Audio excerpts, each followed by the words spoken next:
I'm AJ Kulatunga, and on tonight's episode of Welcome to Monday, we're going to be looking at how to put the customer first.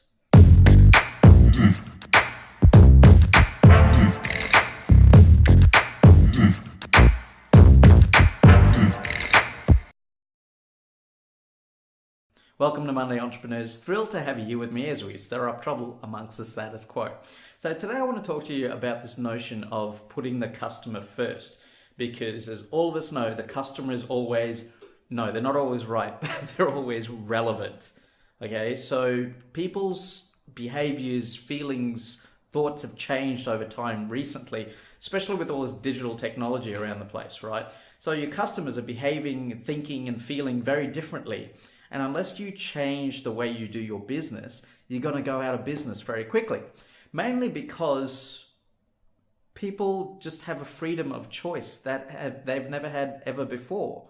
And because of that, they will vote with their feet if you get your customer experience wrong.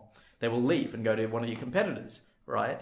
And what you really need to realize is that big businesses, well, I come from small business, so let's start from there, right? So my small business background, when you're in a small business, the customer is the lifeblood of your business, right? If you don't get customers, you don't get paid, no food ends up on the table. And that's the dramas, right? But in larger organizations, what I've found is that the experience of the customer, well, it's varied. It's very varied depending on, the company itself and the experience on offer. But look, no one gets up in the morning in these large organizations and thinks, how am I going to make my customer's day really bad, right? It just doesn't happen like that. But throughout time, processes deteriorate, and the smart companies realize this, and they build in checks and balances to make sure that customers are being satisfied and provided a great experience.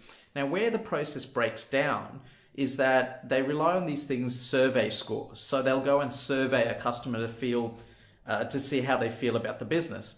And most of the time, the survey scores may or may not be accurate, but at the end of the day, you're asking someone about predicted behavior. Would they recommend this business to someone else? Versus them actually not saying anything or lying on the survey and actually going and voting with their feet and stop using a company's products and services and go to another company without them even realizing it.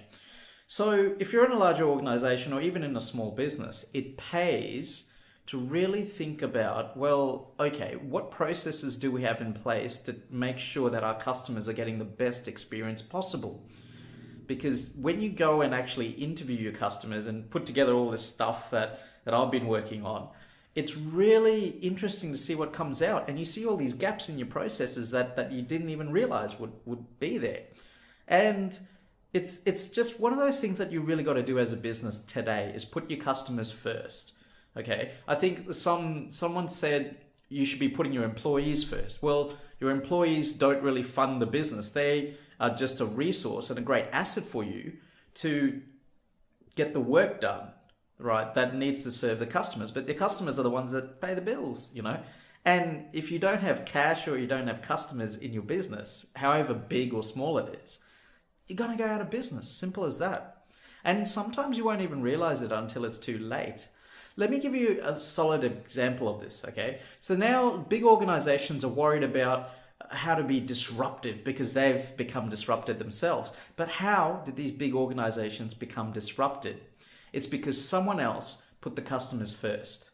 Think about Airbnb, okay? So Airbnb is a serious threat to the hotel industry, And how they came about was that people in the hotel industry, the customers of the hotel industry, were frustrated and they tolerated the experiences in a hotel.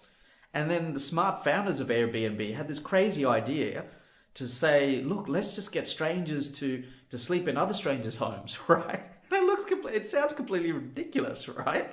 And that's what the hotel industry thought as well. And now look at them.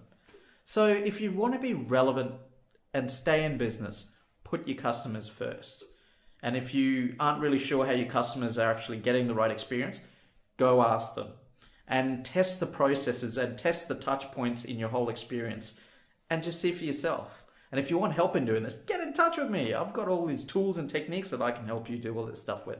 So always put the customer first. All right, entrepreneurs, that's me done. Whatever happens in business and in life, I wish you nothing but success. Take care.